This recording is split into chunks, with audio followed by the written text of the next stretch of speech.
Good evening, guys. Steve is supposed to be here. I haven't heard from him, so he might just be running a bit a bit late.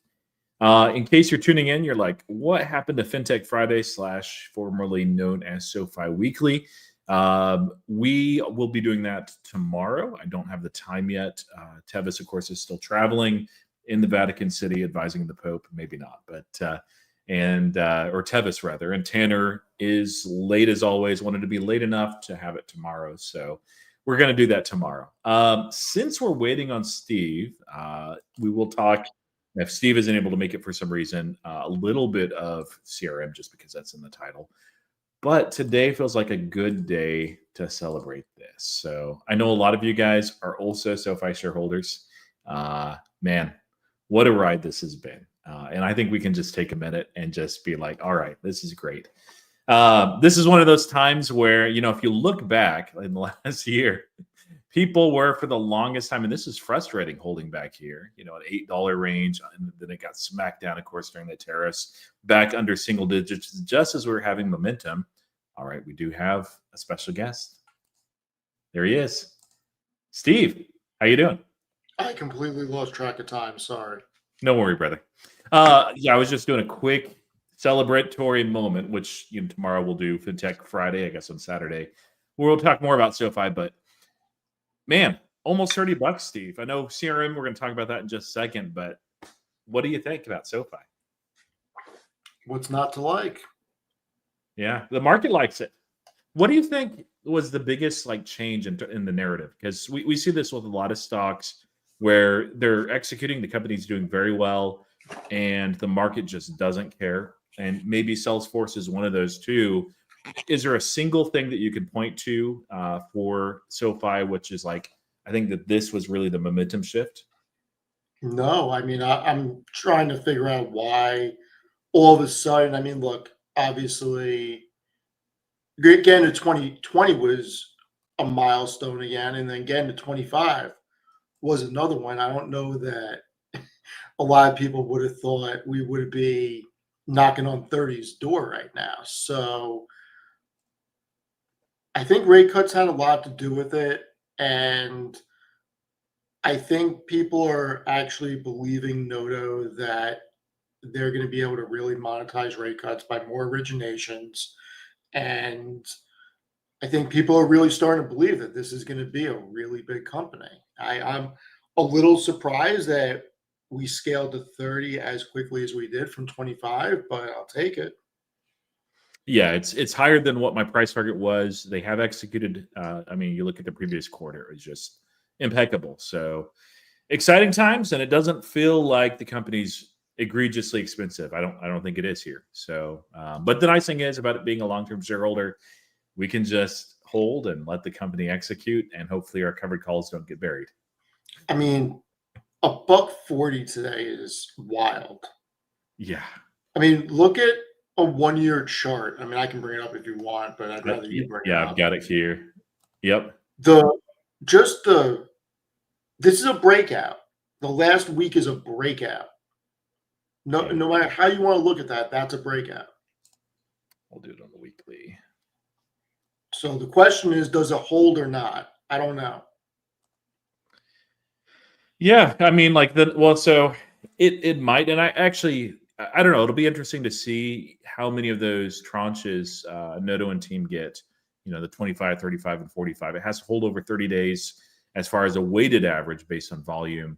35s, I think, are pretty inevitable by next summer, or 25s rather. We're above it. 35s, I think, more likely than not. 45s, I don't know. But for us as long-term shareholders, if it goes back to 20, that's not the end of the world. We've seen a lot worse, but listen, all it is a number on a piece of paper. And if you don't want to see a lower number, I don't know what this is going to do in the future. But at this very point in time, it doesn't matter if you bought this 5 years ago at 25 or at $9, you're currently up. No matter where you bought, you are up right now. And that's something that we have not been able to say for a long time. I love that. Yeah, I mean, like, for those that are maybe newer in SoFi, like, if there were, we had a new all-time high this week. The previous all-time high was in 2021. So there were some people that were down, and even I don't know, like a week and a half ago, people were still under the impression that SoFi wasn't going anywhere, that it had been an opportunity cost.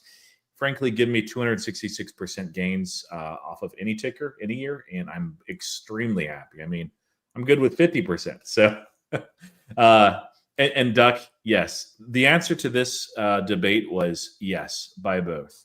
Not my number one and number two positions, made out like a bandit, and we got more to go. So Steve, do you have any?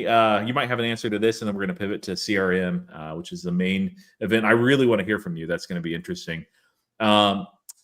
You and I have both had times when covered calls get away from us. Thankfully, I'm not in that position right now. Have we not? Palantir, I'm victim of it today. Yeah, I am no longer. My Tesla shares got called away. Yeah, so oh man, that's frustrating. Robinhood, like it pumped right at the end, and I had 125s and 124, which I bought back, thankfully. But man, I was like at the end, I'm like, oh man, the last 10 minutes, it was just pumping, like, stop it. So if we're not giving a financial advice here, but if you have, like, how do you handle that? How do you make that determination of whether just to say, okay, I'm going to let them go, I'm going to roll, just pay the price and get back in? So am I allowed to curse on this or not? Yeah, that's fine. No, I don't know. Am I allowed to curse on this? Yeah, you can. Okay. In all seriousness, you have to take a book. You have to take a page out of Lethal Weapons book. Sometimes you have to know when to say you don't give a fuck. And you have to be able to mean it. And I say that in a lot of situations, and people think that I'm crazy. And I truly mean it, that you really have to not care about certain things. Like, if missing out on some alpha is going to keep you up at night, just don't do it. Just don't sell covered calls. Like, you know what you're signing up for. And as much as it sucks missing out on profit, if you're still in the black and you're still beating the return from the S&P, you can't complain. So you know what you're signing up for. And with my specific situation, could I have rolled? Yes, I could have. I could have fought my way out.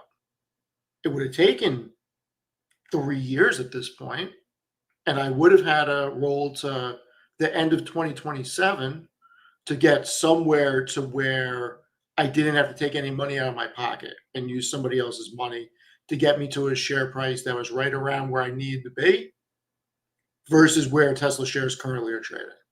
And I said to myself, okay, with where my strike price is and the time duration that I have to roll out, is it worth it to just sit in this for the next 2.5 years and let it play out? Or do I think I can make that money somewhere else? And I chose that I can make that money somewhere else without having to be locked in and just sitting in my hands for 2.5 years. Yeah, and I think it's a little bit different, but it's kind of like if you were in a stock that you piled in and you're like, the thesis changed. I think retail makes a mistake of like, well, I'll wait till I break even, then I'll get out. Versus like if you see an opportunity and you could sell that even 50% loss and make it back in the other ticker. I mean, it makes more sense to just move on. I did accidentally, but it ended up being the right thing. I had some deeply underwater Palantir covered calls at 70 strike. And I had thought about intentionally letting them go. I'd redeemed, thankfully, some Palantir. And I do have a position still, but that was so painful. And you let them go at 70? Yeah, well, it was at 70 strike. So this was, I made several mistakes. And I probably should do a video on this, like kind of detailing like what went wrong. And just so people when was the expiration date? So I was at the point where I was selling monthlies under, and making like a tiny bit of premium, but they were so underwater, like there was nothing there. So I was realizing when I let them go, I wasn't too sad, even though it was an accident because I meant to roll. I just lost track of time. And I was like, okay, realistically, it may take, like you said, several years where my largest position, or a large chunk of my largest position at the time, is going to give me 0% gains. Am I comfortable with that over 3 years, or does it make more sense to? And then ended up forgetting to roll them, lost track of time on a Friday, and got busy doing something else. And then I'm like, well, the decision's made. I'm not going to look back. So, which it happens. It's frustrating. Yeah, look, covered calls are not. See, it's difficult because a lot of people look at covered calls as a mechanism to generate income, but it's really dangerous to do that on stocks that have the potential. You want to talk about Coca-Cola, and obviously the premiums are not great, but you're Yeah. not going to have this type of problem with a stock like Coca-Cola or Procter and Gamble. So a lot of people get caught, myself included, and look, it's what you sign up for, and you have to be able to seriously not care. And if this type of thing is going to keep you up at night, you just shouldn't do it. Period. I mean, I don't know what else to say about it. Like, I have an iron stomach. Does it sting? Yeah, it stings, but it is what it is. I'm not losing sleep over it. Yeah. And related to that, I think probably not the last thing. Hold on 1 sec. Yeah. Ori Deckel. It is not Joseph Carlson. He is forever known as Sir Joseph Carlson. Yeah, it's like I don't know if I want to post that comment or not. But yeah, like likewise, I made a video earlier. We're in price discovery, guys. If you're at SOFI, not financial advice or anything, but I'm being very careful next week with my covered calls. When we're in uncharted land, and that adds some volatility. You can look at TA guys, and they might give you an idea as far as a range, but nobody really knows. So I'm surprised it didn't pull back at the end of the day. It's very surprising to me that candle stayed where it is, and that is something you don't always see. No, I mean that's closing in strength. Yeah. Now over 30 would have been insane strength, but we didn't need that today. So and it could pull back to 22, 23, like that's fine, but I mean, I'm going to be careful, very careful with covered calls. I always say that, and I get like a little bit more aggressive than I think on Monday, but yeah. All right, Steve, I would love for you to basically, go over CRM, Salesforce. You had a great article out. You're looking more at like the fundamental aspects and the numbers, the case that we made, and I think that there's something there. I'm going to push back a little bit, not just to play devil's advocate, so to speak, but there's things that I'm seeing, not so much with the numbers, like those look actually really solid and good, but with Benioff itself, that I think you're going to be surprised that we're going to agree on a lot of things. all right, well, maybe so. So, brother, go ahead and share your screen. Address the Benioff stuff first. Oh yeah. So just say it. I'll tell you if I agree or not. All right, so I made a post on this. It kind of illustrates it, and just so I don't forget anything here. Okay. He's countlessly bringing up competition. Like that's not really something. If you see CEOs that are actually thriving and doing well in their business, or even in places like PayPal, where I think the business is doing decently well, the stock is horrible, you don't see Alex Chris bringing up the competition a lot. That's usually a sign of weakness. Bringing up the valuation, brining, whatever, Palantir stock, it's a little weird. Again, mentioning competition, talking about Palantir, saying it's the most expensive enterprise software I've ever seen. Maybe I'm not charging enough. And Agentforce itself. So this was supposed to be the year of Agentforce, and frankly, PayPal's partnered with Salesforce, so I like really wish it had taken off better than it did. 5% penetration as far as a customer. So they have a lot of customers, so that's still a lot of people. But if this is the year of Agentforce, 5% of penetration is absolutely lousy when your tech stack already revolves around that. This was weird to me too. He mentioned this multiple times over multiple interviews, like, again, bringing up competition, like, hey, we won one, guys. There are so many government contracts out there, like, A, it's not a big deal, and B, literally nobody can find this. And usually there are some like security clearance stuff where you don't actually get to peek into that contract. So I'm sure it's probably real, but we have no idea. We can't find it. He calling himself the Taylor Swift of tech. Usually you let Dan Ives call you that. You don't call yourself that. And then this was the weirdest thing. So there was a technical team there called Well Architected. They have a number of teams at Salesforce, from what I understand. And this was in the information. I don't know if you saw that article, Steve, but it painted a pretty brutal picture of Benioff and the culture there at CRM. And so this team out here, so Benioff, he's like, hey, Agentforce, you got the tech stack. You have everything right there. You have the data. You can basically implement Agentforce in minutes and have real value like right then. Basically copy and pasted Palantir's comments on boot camps. And when this team, Well Architected, which from what I understand is one of their premier lead technical teams, told several large enterprise customers like, hey, it's actually not that easy to integrate. It takes time. It takes intentionality. You have to know what you're doing. And so don't expect ROI like in 5 minutes. He called the team crazy. He wanted to fire them all. And of course, some of his advisors are like, well, let's disband them. So some of them they did fire. Some of them they shifted to other teams. And then they found out like, oh, yes, this team is actually right. Benioff is wrong. And so they relaunched the team as well. And there's a few other things too, but I don't know, like this going in before like the last few weeks where this really started ramping up. Some of this was out there before. I would have looked at CRM and said, okay, it looks pretty attractive, especially in a forward sales point. You look at free cash flow and everything. You look at their tech stack, and I've used CRM at my time at the university for 6 years, almost every single day, especially CRM, some Tableau, some others as well. But it's not an amazing product, but it doesn't have to be to exist and persist for a long time. Plenty of growth ahead.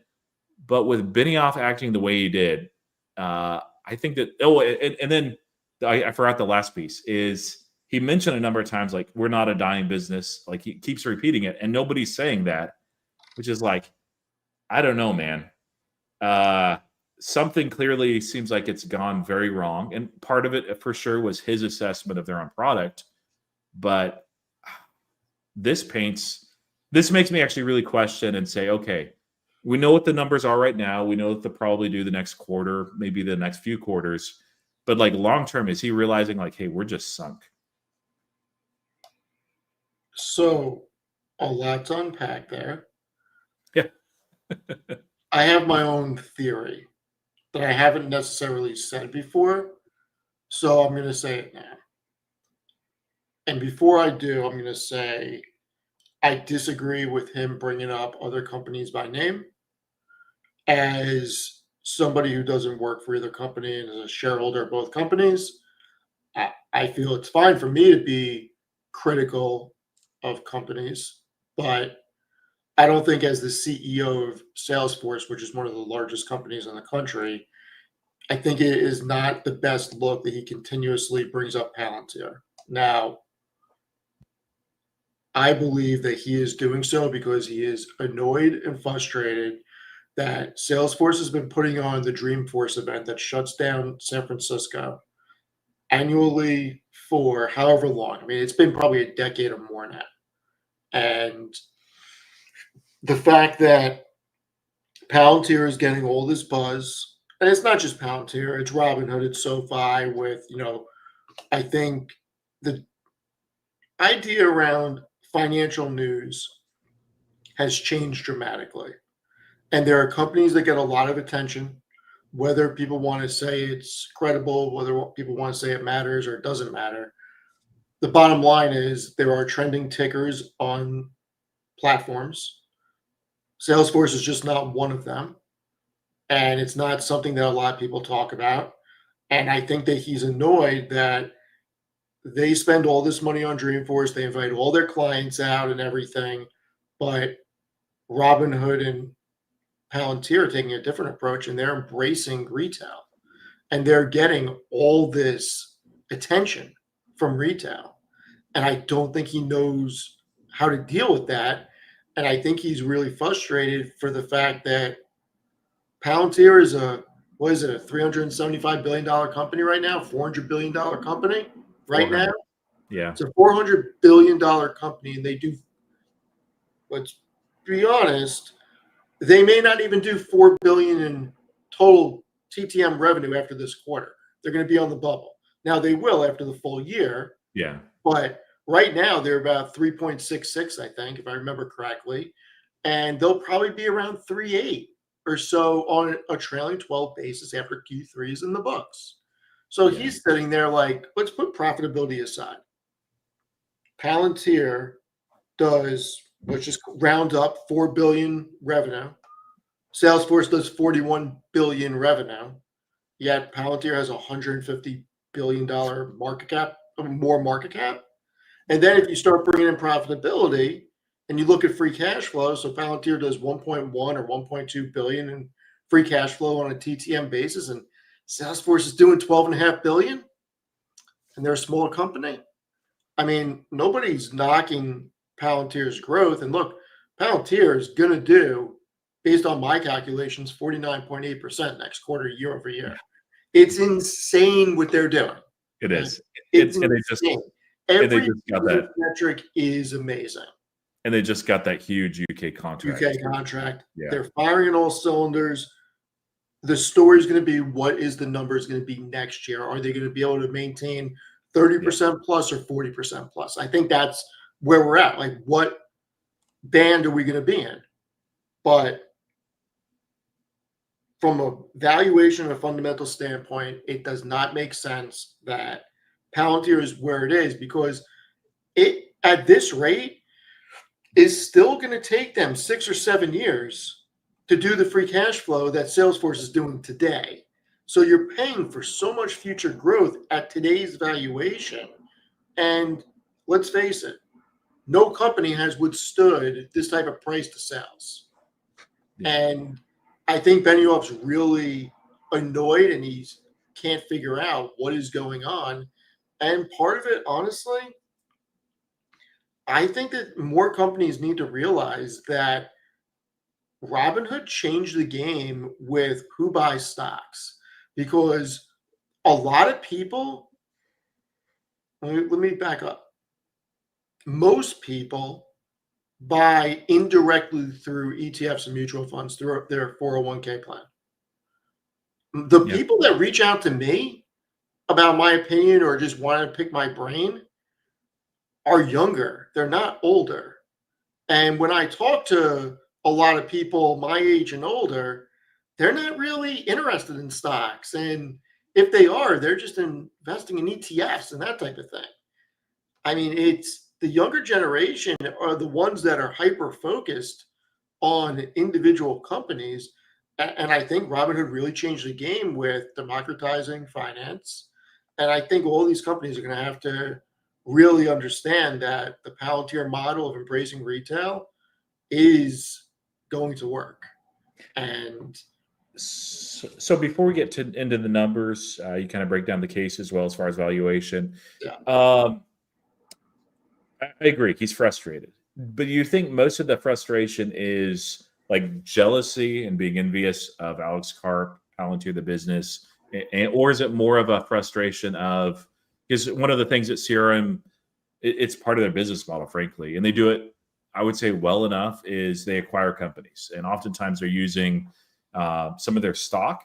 Sometimes they just use cash as well. They buy companies, and so if they're trading at a ridiculous premium like Palantir, they would buy the world, and then Salesforce would get stronger. So do you think it's more of like the jealousy thing, or that it's like, hey, we're missing out on being able to sell very expensive stock and make our business better, or is it something else? I don't know if it's jealousy. I think it's more being annoyed that people can't see through this. And when you actually look at the numbers, it just doesn't make sense. I mean, that Stephen Fiorillo may have stole your Charizard card in 3rd grade, because that's not how you spell my last name. So not me. But I think Benioff is really just perplexed and annoyed, and I don't think it's jealousy, but I think he's really trying to understand how a company that does 4 billion in revenue and 1.1 billion in free cash flow can have a valuation that's 150 billion bigger than his company that's doing so much more. So I don't know. It's something that I've asked for a long time. I mean, Palantir is one of the best companies I've ever seen. I was excited to become a shareholder for many reasons. day one when it became public. I became a shareholder day one when it became public, or maybe day two. But Nice. day one or day two, whenever the trade went through, became a shareholder. The big thing for me was supporting special forces. I have a very big soft spot for military. And the fact that they were at the time a very big vendor to the military and their software was critical to a lot of different joint operations, and that they were doing a lot to protect this country. I wanted to be a shareholder. And I said, you know what, even if the commercial doesn't necessarily get off the ground, I am happy to put my money in a company that's defending the West and its allies. And it just so happened that they had the best freaking software out there, and commercial caught ablaze. Now, I think Palantir is going to do amazing over the next couple of years, and I think that we could get to 10 billion in revenue over the next 4 or 5 years. I really do. Like, I don't think that anybody can say that it's a long shot at this point. I mean, yeah, it's not. That's conservative actually, which is astonishing. yeah, it could be conservative. I mean, let's just say we ended let's say they blow it out, right? And they ended 4.5 this year. Maybe they get to 6 billion next year. And then maybe they get to 7.5, and maybe then 9, and then they break 10. I mean, that may be a conservative path. It may not be. I don't know. I think that's real conservative. In part, the UK partnership that they have, that's 200 million extra a year. Their growth rate would have to slow tremendously elsewhere for them. 3 to 5 years, they could be at 10 billion revenue. Oh yeah, agreed there. That's like a perfect range. I mean, which is ridiculous. I don't think anybody can question that. And yeah, and at those margins, when you get to 10 billion, they're going to be putting up 3 to 4 billion in free cash flow. Yeah. Because I don't think that they're going to have less than a 30% free cash flow margin. It's probably more likely going to be around 40%. I mean, right now it's a little higher, but let's just say it settles at 40. Yeah. So yeah, I wouldn't expect it to go up, but it may not go down as much as we think. Yeah, but it may not go down a lot. Like, Palantir is an amazing company. The problem is it's so richly valued that I think every CEO is looking at it like, how the hell is this not retracing? Like, it's a unicorn, but at the same time, when you're trading at 110 or 120 times sales, it's just something that's never been sustainable. And that doesn't mean that it doesn't have to be, but it's never been sustainable. So is Palantir the one company? I mean, even Tesla trades at freaking 13 times sales. Yeah. You know, so we gotta wait and see. Yeah. I think that your theory has a lot of merit, like as far as why he's acting the way he is, especially as it relates to retail. Because it clicked in my mind one thing that was another oddity, which I thought it was interesting at the time. You know, I'm a Tesla shareholder. You are as well. You saw that golden Optimus bot that Benioff had brought into the office. Elon Musk was there demoing it, and it looked, pretty terrible, honestly. But it's funny, it's quirky. I mean, why else would you do that? And maybe they're just good friends and hanging out. But I mean, I don't think so. Why else would you do it? Or what would be better than just like, okay, I want to get some retail attention on my stock, on my name. Maybe. Let's do this and put it on media. So look, I think Salesforce is grossly undervalued. I think it's one of the most undervalued tech companies in the market. I just don't think I don't think the CEO making that comparison to Palantir is where he should be spending his time. As a shareholder, I'd rather him be spending his time showing people. Seems like the time to lose. Oh, that's so mean. That's so I thought mean. that was hilarious, Spencer. Oh my God. All right, God. Steve, on valuation. Is that what people really think of me? No, people love you. Like we have 315 people watching. Probably 15 are here because they're like, "Hey, Roy, yay!" And 300 are for the Milkman Steve. So let's do that. Yeah, but let's make the case as far as valuation. I'd love to see that. I mean, if you're just looking at the numbers and nothing else, it does look very attractive.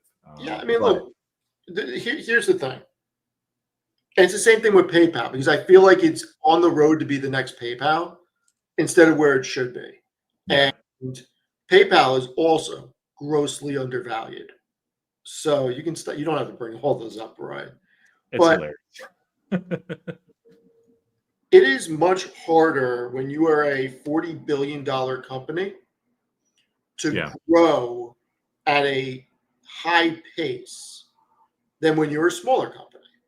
And one of the other things that I believe is annoying him is that his revenue growth at 10% is more on an annualized basis than all of the revenue that Palantir generates in a current year. So they're actually growing their revenue by what Palantir is generating. And when I look at the EPS growth, and I have it in my latest article, I'll put it up right now. Just let me know how big I need to make it. All right, let me add it. Let me remove mine and add yours. Maybe, yeah, there. That's perfect, I think. All right. So I compared Salesforce to the Mag 7, and they're expected to grow their EPS by almost 28% over the next 2 years. And they're trading at the cheapest valuation right now for 2025 earnings and under 17 times for 2027. Just from a growth, because everybody wants to say that you pay for growth. Okay, well, profitability is more important than freaking sales growth at that point when you're a $40 billion company. Now, when you're a $2 or $3 billion company, I'd rather see top line growth expanding with the ability to expand your operating margins after you do a few tweaks. But at this point, Salesforce is not a young company.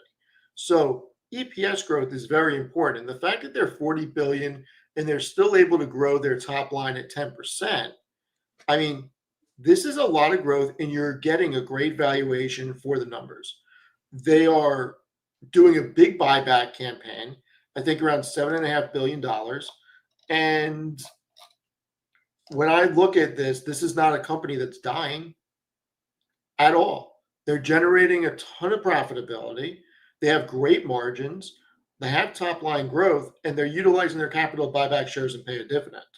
And I believe that they're going to upsell a lot of clients at Dreamforce because I do think that they are being looked at as just a content management system, not necessarily a company that has the ability to implement AI for a lot of different things. And I think they're going to be able to increase their net dollar retention. I think, and I said it before the earnings, I think Dreamforce is more important than the earnings this year for this quarter. And I'm more interested in what comes out of Dreamforce versus what he says on the earnings call, because he's got all the decision makers for all the companies he does business with going there. So if he can get the buy-in about what their stack is going to look like and what you're going to be able to do with their AI platform between Agentforce and the other thing that they're doing, which is escaping my mind at the moment, I think that they're going to do really well. But based on the numbers, this is true value territory. So do you think most of what they're doing at Dreamforce then is just trying to show off Agentforce more to drive that vector because they only have under 5% penetration? Or do you think there's something new that they'll release, or just not sure? I mean, they basically shut down San Francisco every year at this point with this, and all their big clients go. It's a huge thing. So I'm hoping that they are able to really get a lot of CIOs interested. I mean, there's some really interesting things. I mean, some of the stuff from the quarter was CRM secured 12,500 deals with more than 6,000 through Agentforce. And look, that indicates that there is a transition from pilot to production. Over 40% of Q2 bookings for Data Cloud and Agentforce originated from existing customers. So if they can get that to expand, I do think that they're going to be locking people in for the long haul. And this is a company that really has some really good years ahead of it. Let's not forget, this quarter alone, in 3 months, they returned $2.6 billion to shareholders, $2.2 billion in buybacks, $399 million in dividends. What's So their buyback yield? I have no idea what their buyback yield is. I haven't done it. I could do it if you want, but they're doing right now. They're about 8.8 billion in buybacks a year at this run rate. So off the revenue for 41 billion. I mean, Yeah, you know, it's not 19%, PayPal, but it's solid. Yeah, 19% or so. yeah. So yeah, No, PayPal is another very undervalued company. yeah. We'll maybe spend like 5 minutes at the end. Just I'll ask two things to you on that. But Yeah, sure. yeah. So keep going. Yeah. So I mean, look, this is a company, and this is where I see an opportunity. So think about this. Over the past 5 years, stock market is up, what, doubled basically, roughly. You have a lot of companies that have done really well. Can you pull up what the S&P has done over the past 5 years? I Yeah. think it's like let's 102% or something like that. It could be Yeah. more. That actually doesn't go out 5 year. Let me, and that I didn't share it. Hold on. That's I've got it. Yeah, 102.98%. Yep. So over the past 5 years, Salesforce is down 2%. When you could have just invested in an S&P index fund and doubled your money, more than doubled your money. And my number's not including the little 1.4% dividend. But in that time where Salesforce has declined by 2%, their revenue grew by 85.87%. Their free cash flow grew by 206%. And they're trading at such a low valuation. I don't think it's going to stay at this level, especially when what's really changed from when they were at 350 less than 6 months ago? Yeah. Like What's really changed? that's the thing is like on the short term, the narrative is really what drives stocks more than anything else. You could have no fundamentals, no fundamental reason, but for some reason the narrative shifts. That's not sustainable though without fundamentals at some point. Needs to change the narrative. You hit it on the head. And so like Mission Force seems to be beyond like the weird engagement, which frankly I don't think is working for Benioff.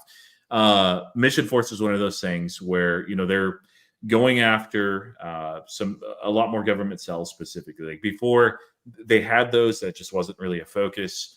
It seems like they're trying to replicate some of what Palantir has been able to do. Do you think Mission Force is going to be enough? Do you think that that'll be received by the market, or like how would we tell that is working? I don't know. I think that I want to see what comes out of Dreamforce. I'm interested to see what he says on Kramer, because look, people don't like Kramer, but he has the best interviews with CEOs at the end of the day. He has the most, spends a lot of time with them. They give insightful information. We know that he'll be out there for Dreamforce because he goes out every year. I'm really interested to see what comes out. And then I'm interested to see what happens on Q4 earnings, because right now Q3 is wrapping up. So I'm not concerned about Q3 earnings call. Dreamforce is going to be at the end of Q3. I want to see what they say on Q4. What did they do? How is the market responding to it? But I don't think Salesforce is going lower at this point. I mean, I think it's pretty much, sure, it could, but basically where it's trading, I don't know that it can get any of a darker cloud around it than it already has. Yeah, the only thing that I think would, beyond like total macro, like we end up having like a big recession or something, but beyond that, the only thing that really would is, if we start looking at valuation metrics, like if we say, okay, you had 19, which is fair. If for some reason there's something that we look at and find that they're not going I have 21.57 for this year. I had my forward number was for 2027. Yeah. Okay. No, that makes more sense than Steve. Yeah, and of course that's just an estimate anyway. So if yours was slightly different, that's not uncommon. But yeah, I'm not sure what would really shift that, because usually, like even with not massive breakthroughs or anything like that. They still have quite a bit of, they don't call it net dollar retention, but they call it something similar. But that, like reselling to their previous customers, upping the charges, selling them more services. I think the market would have to see massive disruption from AI. And frankly, like CRM, I don't know anybody that loves the product at all, like period. I know somebody that uses it. But yeah, exactly. Everybody uses it. You kind of hate it, but it kind of works. It works well enough that a lot of organizations are not just going to ditch this. Now, I think over time, unless they actually improve their bottom line, their products, over 10 years, yeah, I could see fewer people using it. But like over the next few years, I don't think so. Yeah. So bring up my screen real quick. Yeah, let me remove mine. And keep in mind, the numbers that I give, they're not my numbers. Like I'm not making numbers up. So this is the analyst estimates for revenue right here. You have a lot of estimates. 51 analysts for this year, 51 analysts for next year, 28 analysts for the year after. I mean, yeah, that's good. It may not be 40, 50% growth, but the last time I checked, this is around 3.75 billion in year-over-year growth, which is a lot for a company that's doing $41 billion. And when you go to EPS, because of the buybacks, they're able to generate on a projective level double digits. The analysts are projecting double-digit revenue growth. And I don't go past 3 years because the analysts drop off, but you still have 26 analysts that are throwing out a double-digit growth rate 3 years from now. So there's still a lot of growth in the analyst community's eyes that study this company more than me. Yeah, so, and I wouldn't bet against that. And honestly, like you made a good point too, and Benioff says this too. His organization is really big, so barring something like NVIDIA went through, your massive company is not going to grow 50% year over year in terms of revenue. That doesn't happen. Unicorns do. Yeah. So like, but that kind of growth, like PayPal would kill for that growth. Like that'd be phenomenal. I think PayPal would not be in the gutter right now if it was. PayPal's another one that's misunderstood. Yeah. So it's solid. I think likely analysts are at least close, if they're a little bit off. If so, it looks like it trades at a discount. Just the question is then the narrative shift. Yeah, I mean, look, the problem with PayPal is they have the EPS growth, they have the free cash flow generation, but their top line revenue growth, it's not teetering on double digit, it's mid-single digit, and that's the problem right now, especially with the narrative around stable coins and everything else. And yeah, they need to take the company freaking private is what they need to do. Like I hate saying that because it's a great company. It truly should be trading closer to 100. It really should. Maybe 115, 120. Certainly not 68. But at the same time, I wouldn't be surprised if it falls to 60. Like, you need to tell your twin that he needs to take me seriously. And his only saving grace at this point, because nobody's respecting this company, turn it into a dividend monster. Because nothing else is working. Yeah, I don't know. It sounded like something shifted. I believe it was his fireside chat, and the most recent one that he had, I think about 3 weeks ago. He was asked about that, and they said that they were considering dividends. So I think that probably what they'll start with, Steve, especially because they're so undervalued, and they can buy back greedily at this point. And I don't, man, it's hard for me to see them trading at this range after quarter four earnings come out. They guide for the next year, but who knows? But they may do like an NVIDIA type of dividend, and then like each year increase it actually quite a bit, especially as or if the stock price rises. I mean, they can make it a monster if they want to, if they go that direction. And I think, for PayPal at some point, I wouldn't buy PayPal for this because I think it's a mistake to buy a company for what they're not doing and hope that they're doing it. But it's very likely going to be a dividend stock in a couple of years at the very least. So did on CRM before I wouldn't mind talking more PayPal with you, and I wanted to ask you about that Google partnership and ads too. But for CRM, is there anything else that stands out to you beyond Dreamforce that you're looking for, indicator that maybe things are changing, pivoting, or is it just undervalued, wait and see if the market changes? No, Dreamforce is the event that everybody's going to. everybody's talking to their sales reps, and coming out of Dreamforce, people are going to be lining up meetings with their sales reps. It is the most important thing right now for Salesforce to change the narrative. And quite honestly, Benioff should have reached out to some big people on YouTube and had them come out there and start a buzz. I mean, Honestly. it cost him nothing to do it. Yeah, and there's enough guys. I mean, like it's most people would not turn Have that Sir down. Joseph Carlson go out there. Yeah, honestly.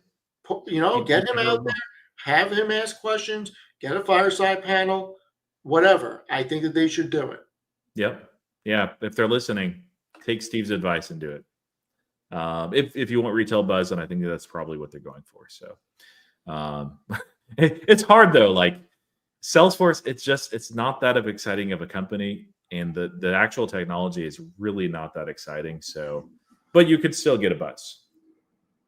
Yeah, it's still a great company with tremendous amount of profitability. And look, the bottom line is whenever you invest in a company, you're paying the current price and the current value for all of the future cash flow it produces. Yep. And I think people tend to forget that. Like you're not just buying a ticker or buying a company name. You're buying all of their future profitability. Salesforce puts up a tremendous amount of profitability. Let me pull up. People are asking where to find you and where to see your articles. Let me give you guys his handle real quick. Full tell, yes, it's a side gig. And here, I'll show that. So be sure to follow him there. The Seeking Alpha Leak is right there. This man writes gold. I don't always agree, but other than his silly Robinhood article that he wrote a couple months ago. What do you mean? I was very bullish on it. It was about 3 sentences. My Robinhood article? No, it wasn't. It was like 3 or 4 sentences. Yeah, it was the shortest thing I've ever read of Seeking Alpha ever. I was like, why did they? June 20th.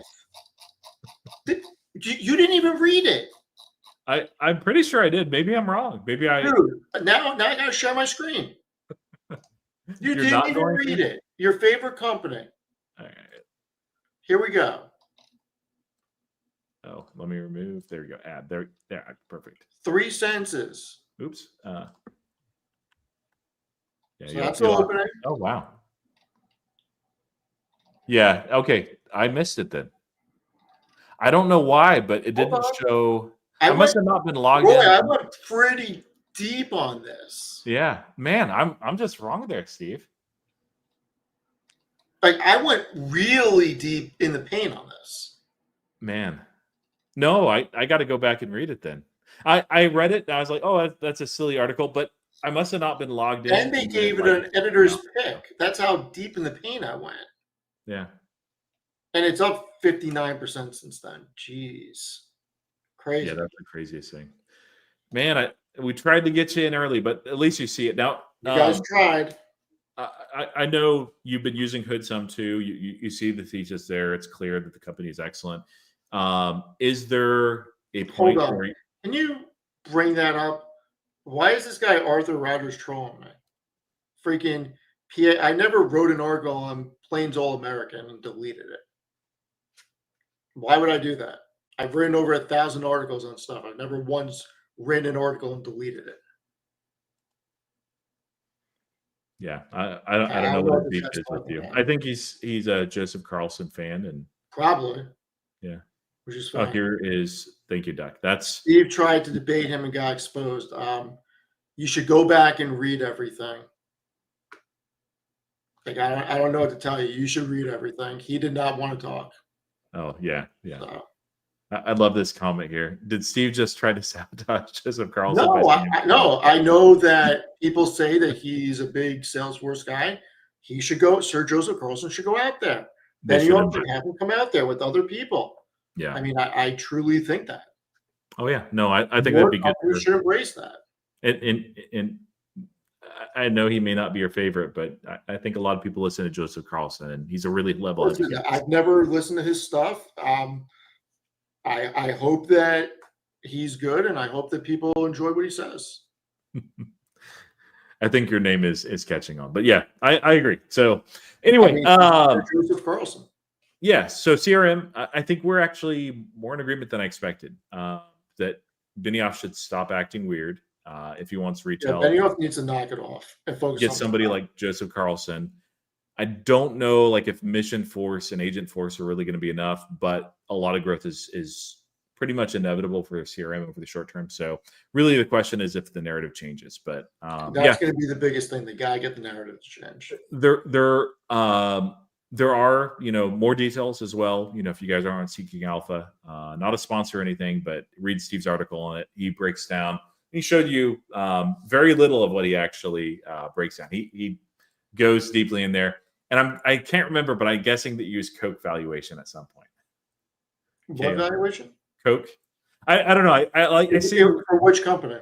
In your CRM article. Did I sometimes I do throw. I'm looking at the wrong. You always throw Coke in. It's like the funniest thing. A lot of times when tech is undervalued, I'll make a comparison to Coke or Procter and Gamble or Costco or Walmart.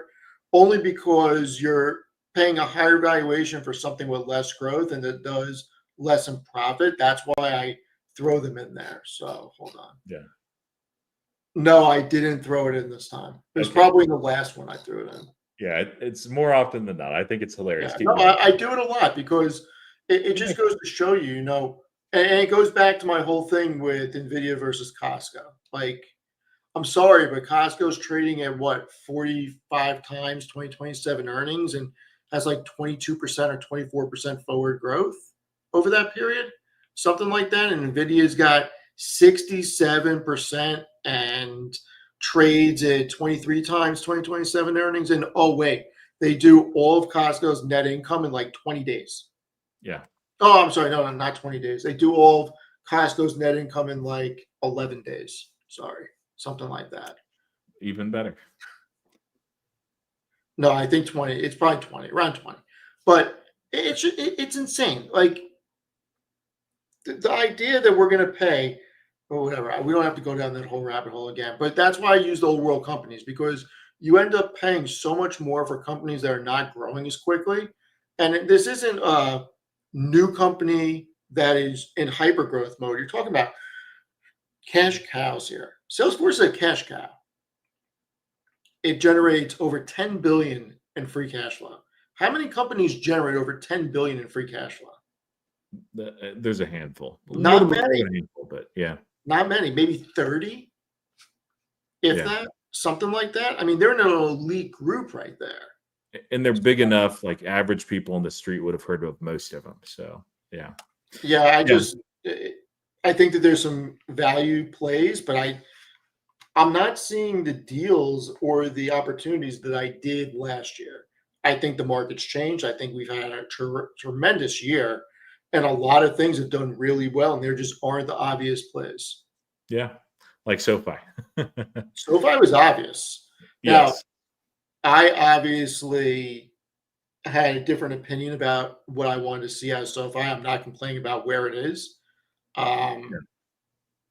But SOFI, it's $7 or $10. I mean, it was obvious. All right, so let's talk PayPal, and let's start off with this, Steve, because you find both undervalued. We talked a little bit about PayPal like 10 minutes ago, and if you had to pick one, just for the next, okay, that's too short. Let's say 10 years, or let's say 5 years. 5 years is a good average. 5 years. Yeah, PayPal or CRM. I still gotta go CRM. Okay. All right. Yeah, I thought you'd go PayPal, but why CRM over PayPal? So the problem is that I think it's going to be harder for PayPal to change the narrative than CRM. That's why I'm going to say CRM. PayPal's got tremendous competition. And even though they're still growing, nothing they've done has been able to change the way the market's viewing them. And they're not doing anything that is making the analyst community think that they're going to be able to grow at a quicker rate than mid-single digits on a year-over-year basis. Salesforce, on the other hand, is growing at around 10 or 11% and has the ability to potentially increase that through their AI offerings. And they're generating more free cash flow than PayPal, roughly double. They're doing a little bit more in buybacks, I think around 8.8 versus 6 or 7 billion for PayPal. So it's a little bit more in buybacks. You're getting a little bit of a dividend, which it isn't much, but it's something. And I just think it's a little bit more sticky right now. And the problem with PayPal is it's down so much. And this thing is down 80% or 85%. Nobody wanted to bottom feed on it. Like nothing it's done has gotten the market excited. And the numbers are so good for just a business. Like let's not think about, oh, well, they're not growing at 50%. Yeah, they're not a new company. Like they're still a huge profitable company. You're getting tremendous value out of them. They're buying back a tremendous amount of shares every year. And at this rate, what's their buyback yield? 20%? I mean, it's crazy to think that the market is not respecting it at all. And that makes me worried. But buyback yield is about 8% less SBC, so 8% net, which is ridiculous. I'm talking about market cap. Oh, market cap, what they're deleting? Yeah, market cap is what, like 60, 70 billion? It's like 63 billion, right around 63 billion. All right, so 63, and they're buying back what 7 billion this year? 6 billion? 6 billion this year, yeah. Okay. Which so if they accelerated 17% of market cap, they're buying back in 1 year. Well, so their market cap is 64 billion. They're buying back 6 billion. So that's 10%. SBC's it's actually a little bit higher this year. I think it's 1.9%. Hold on. Something close to that. It's a little late. What I think, so I want to talk, the Google ads, their Google partnership, the ads in just a minute. I don't want to go like too long tonight. What I think might change it, if numbers do, valuation does, and at some point value does matter, beyond your idea of a massive dividend or saying we're going to take the company private, I believe will be like that Q4 moment, maybe Q3 as well. If you look at analyst expectations, they're very, very low for PayPal. It's not well tracked, and they baked nothing in from ads. Now, ads, it's partly PayPal's own fault. They have an amazing guy there. I have no doubt they're going to do really well, but they've not told anyone how well they're doing, other than just like little tiny glimpses. They've not guided for it over the short term. That's fine. But if they don't say or guide for it at all in Q4, at that point, I'll be like, what are you guys doing? Like, at least tell us when the revenue starts hitting, what you're guiding for, what you're hoping to do this year.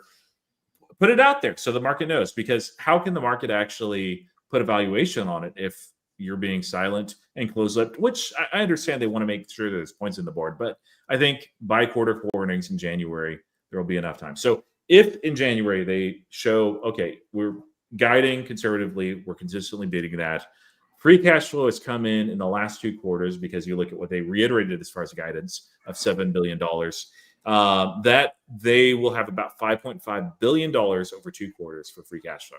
They do that, they continue to see the margins do just fine. And then with guidance, they're like, hey, we're growing a lot faster than you guys expect. Case in point, here is what we're doing for Fastlane. Here's what's happening for PayPal ads. Here's what's happening for agentic commerce. It's small, but we wanted to throw that out there. They put that kind of clarity on that with all these new products, knowing where they're at, what they're looking to drive at, knowing that these guys guide very conservatively and basically under-promise and over-deliver. I think that that's going to get the market pretty excited, especially when they're guiding for, like that double-digit revenue growth. So if not, then, I mean, eventually it'll either happen or it'll go private. But yeah, I mean, they should take it private, because at this point they're going to buy back the entire company in 11 years. Yeah, maybe faster. Maybe free faster. cash flow keeps increasing like it's under. Like Alex Christ, like you can say a lot of things about Alex Christ, but like the free cash flow is just immense. It was stagnant for the longest time despite COVID. Schulman, like the whole tech stack was fractured. And Alex Chris comes in and immediately begins to drive profitable margin growth, which translates to free cash flow, which I appreciate as an investor. They can do a lot with that. But yeah, I think 2 more quarters, we'll see inflection. Now, I was also kind of wondering, Steve, let me reshare here. I'm not sure if you saw the presser, read the presser. I'm sure you at least heard about this. I saw it. Yeah. Yeah, Google and PayPal forged multi-year partnership to revolutionize commerce. And the bottom line is, it's kind of a trade-off. Here's These my guys are question. working. Why hasn't Alphabet or Apple just bought PayPal? It's regulators. You think it's regulators? Yeah. Otherwise, I don't know if they would necessarily, but I mean, especially, it would be a great acquisition for either company. Because think about it, you're buying them for such a cheap valuation. The free cash flow is accretive right away. You're not really changing anything in the business model, and you're streamlining your payments. yeah, no, I mean, like, I think if not for regulators, there would have at least been offers made that would have to be considered. These are large enough companies; they could afford to just gobble up PayPal very easily. I kind of hope that doesn't happen, but I mean, and again, like if it wasn't for regulators, I think it would have already happened probably. But yeah, here it's Who a is bit this of a guy trade-off. saying he went to 3rd grade with me? Okay. If he needs to be removed, Steve, let me know. If he's No, not- I mean, listen, I don't really care. I just think it's crazy. This guy's saying he went to 3rd grade with me. I mean, I don't know this guy. So the main thing is basically PayPal is using more Google Cloud, and so they partner on a deeper level there. And they also get Google AI products to enhance services and security. Don't know what that means, but that's cool. And then for PayPal, this is what happened, which I think is really cool. They become one of the key payment service providers across products like Google Cloud, Google Ads, and Google Play. Those are really good places to be. Of course, agentic shopping and commerce experiences, so very similar to what they have already in store with Perplexity. So immediately we saw, the stock go up, about 3, 4, 5%, fell down to about 3%. Overnight, it was up about 3%. A couple of analysts came out and they said, hey, this isn't going to drive any revenue at all over the short term, which is not sure how they would say that with them becoming one of the key payment service providers. Now, we don't know how much they were using PayPal. I know that they were using it some, but I think it was mostly Stripe and Adyen. Nevertheless, like that's a clear volume driver, TPV at the very least. But nevertheless, PayPal was flat. This is just depressing. PayPal is hold on, let me before I make that statement. Hold on. 10.5. Remember the number 10.5. They're trading at a lower valuation than freaking out Trader Group, a cigarette company. Yep. It is just, I don't know. This is crazy. It is. Crazy. So yeah, I thought, well, okay, maybe it won't take until Q4 earnings when they post that, when they show guidance. Maybe this will be the momentum change, and it seems like that's not the case. So, what did you think about this partnership between PayPal and Google? Did it, and why do you think it didn't really shift the needle as far as the market's concerned? I don't know. I'd have to look more into it. I mean, it seems bullish for PayPal, and Yeah. I don't know. The market just doesn't care. And I think a lot of it's all the stablecoin stuff. I think a lot of it is the unknown about what's going to happen with payments and how these other companies are going to do things. PayPal should be trading a lot higher than it is based on the numbers. And it's not. And it worries me that they can't get anything going. And it's been sideways since earnings. Yeah. So, this is one of those questions where, and Steve talked about earlier, like the market believes that there's a lot of disruption happening at PayPal, a lot of it on the crypto front with stablecoin. PayPal launched their own stablecoin back in 2023 in August. So they were ahead. Now they've done a lot less with it than I expected, but they are beginning to do quite a bit. They, of course, announced Pay by Crypto, which I think was more defensive than anything because of some of the stuff happening with stablecoins, and also PayPal World as well. So they're not just sitting around waiting to be devoured. They've gone on offensive as well. But yeah, I think the market really needs to see those new products, or at least some of those new products, take off, and for of course, them to have more certainty on the margins, on the take rate, to make sure that those things are level. But yeah, this I don't know. Like somebody had mentioned, and it's true. Like Google has a lot of partnerships with payment service providers. Once your organization gets to a certain size, you have partnerships with Adyen and Stripe and Braintree, which is owned by PayPal, or maybe like some other. Those are the big three. That's like 99% of that. Not quite 99, but they at this point basically have to use an orchestration model because they need 100% uptime no matter what. So if Adyen has problems or starts ripping them off, they can shift over to Braintree more or Stripe more. That's just the way this is done. So the shift here is PayPal becoming one of the key payment service providers. We don't know exactly what that means, if they're like using Braintree at 5% and they're upping it to like 15, 20%, or if this means, something else as well. But one thing is clear is this is a positive for PayPal. We're going to see more volume, and Google is not small. These products that are mentioned are not small at all. So yeah, they have partnerships with others. The word key there is the key. Yeah, I think you and I agree a lot about PayPal. I think the one thing we disagree on is the dividend. And I know that you'd be okay with a small one.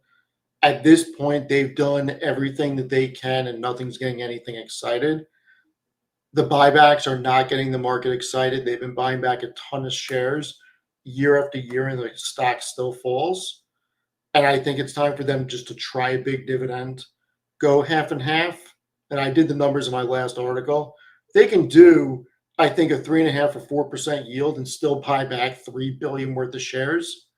They could even go up to 4.5 or 5% and still buy back $2 billion worth of shares. And if they get off the bat a 3.5 or 4% dividend, they'll automatically be added into some pretty big dividend ETFs. The Schwab one, the Vanguard one, a lot of the dividend ones will add them, and that will create inflows, and you'll get a whole nother segment of the market interested, because you have over 7 trillion sitting on the sidelines in money markets. That doesn't include other risk-free assets. The Fed is going to keep cutting, and eventually some of that capital is going to come back into the capital markets because they're going to look to recreate the income that they're generating. And getting a yield from PayPal, and if they say they'll be a dividend growth company and we're going to start off at 4%, and we're going to dividend every year, people are going to look at that and be like, wait, this company's financially solvent. They have huge free cash flow. They have EPS growth, and they're going to pay me 4% and grow the dividend. And they look undervalued, and they're trading at 12 times earnings. Sign me up. That will create buzz. Nothing else that they've done has created buzz. So I really think that they need to do that. Yeah, some people think Sydney Sweeney would create buzz for them too, but maybe the wrong kind. So, Steve, last question, and it was kind of a funny comment of BMNR should buy PayPal. Have you joined the cult of BMNR yet? You're joking, right? No. Really? Yeah. Who do you think got everybody to buy BMNR? You're the linchpin, the architect, Yes. the godfather? All right. I called him in and I said, I'm buying ETH.